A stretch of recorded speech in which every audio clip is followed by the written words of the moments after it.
Bem-vindos ao canal do Clube do Sushi, eu sou Haroldo Arruda. Você sabe qual é a relação que existe entre samurais, um conde pirata inglês, sanduíches e os makizushi? Não? Eu vou contar para você aqui hoje.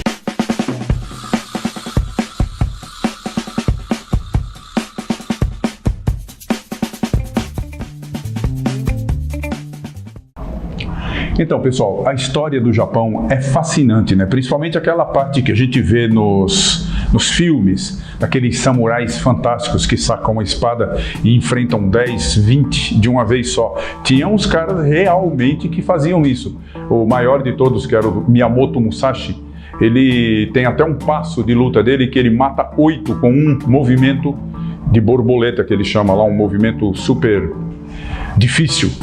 E, enfim, era uma coisa muito exótica para a nossa cultura, aquela espada empunhada com as duas mãos e tudo, toda aquela coisa, a vestimenta super diferente dos samurais, tudo isso é muito chamativo, é muito interessante. E tem coisa mais interessante ainda se você pensar que exatamente na época que os samurais afloraram na história japonesa, que ficaram dezenas de milhares ou até centenas de milhares espalhados pelo Japão, se enfrentando em duelos, defendendo contra os fracos e oprimidos. Eram paladinos, que nem os gunmen, os pistoleiros do bem americanos e tal.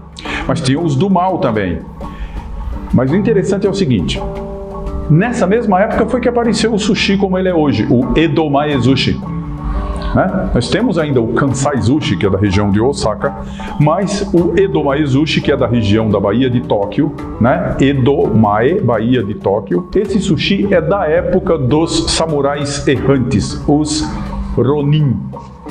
O que eram Ronins? Ronins era o seguinte: o grande generalíssimo que dominou todo o Japão primeiro, né, o Tokugawa, ele baixou uma lei que todo mundo que não entrasse vamos dizer assim, para o clã dele, era morto, simplesmente era morto, tinha a cabeça cortada, o cara era morto.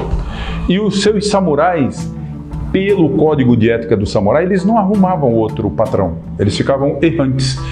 E surgiram daí dois tipos distintos de samurais errantes. Os Ronin do bem, que eram os paladinos, como eu disse, que saíam batalhando o pão nosso de cada dia, ajudando os outros. Eles ajudavam os outros e esperavam a sua recompensa de serem alimentados ou até vestidos, ou ganharem um abrigo, alguma coisa assim, sem pedir. E os outros samurais errantes eram os Yakuza, os que viraram bandidos, aqueles que partiram para o comércio ilegal de sake, comércio ilegal até contrabando de tecidos, né, como a seda, por exemplo, e a jogatina, os cassinos de jogos. Yakuza é uma corruptela da palavra Haku-san, que significa 8, 9 e 3. Que é uma sequência inútil num jogo de baralho do Japão, um certo jogo de baralho chamado Hanafuda. Havia a jogatina, haviam também tipo escritórios de samurais assassinos, né? Espadachins assassinos. Eles não podiam mais ser chamados de samurais, eles eram espadachins. Vamos dizer assim, essa sociedade alternativa, meio secreta até, foi expandindo pelo Japão inteiro. E, obviamente, a capital, que era Edo, que depois passou a se chamar Tóquio, a capital era onde concentrava o maior número desses Yakuza, porque lá era o maior foco de grana, de receita. Tinha gente demais pelas ruas, construções de aparatos para o governo e etc. e tudo mais. Então era um burburinho comercial grande, um prato cheio para a malandragem fazer o seu ganha-pão. E haviam cassinos gerenciados, né, tocados por esses bandoleiros de todos os níveis. Tinha cassino de fundo de beco, cassino escondido dentro de comércios, no fundo de comércios, e tinha os cassinos mais à mostra, onde tinham restaurantes, tinham um ambiente mais luxuoso, e um deles se chamava Tekaba.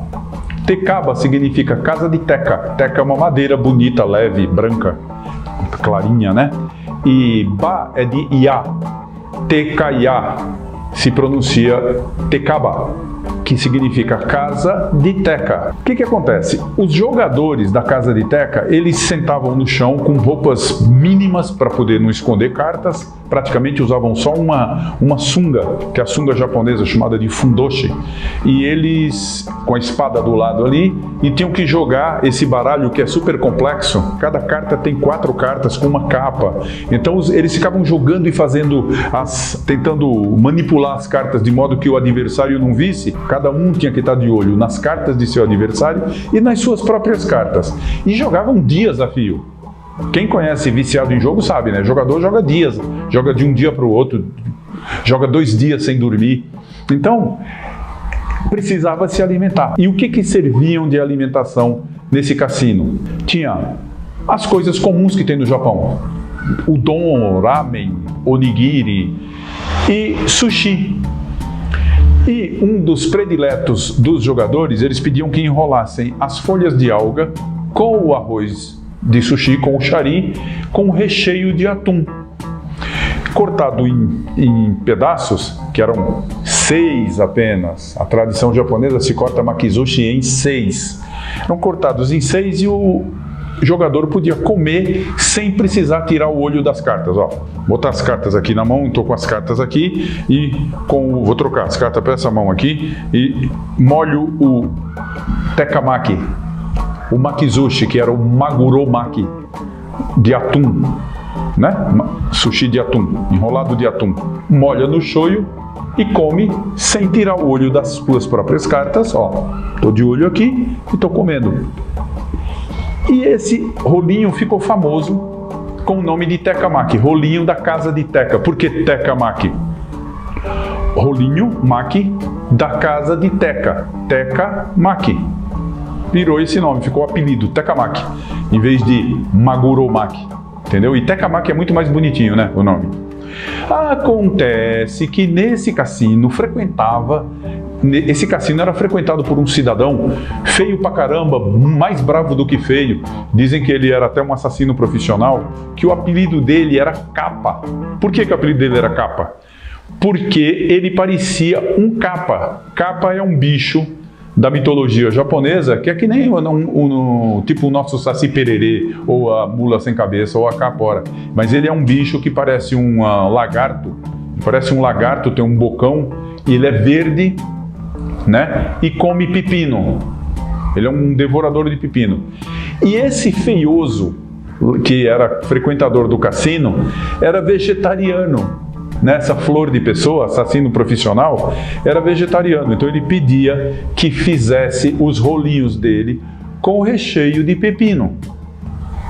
Kappa-maki. O rolinho do Sr. Kappa. Virou Kappa-maki. Então essa é a história do tekamaki e do Kappa-maki. E o Conde Pirata?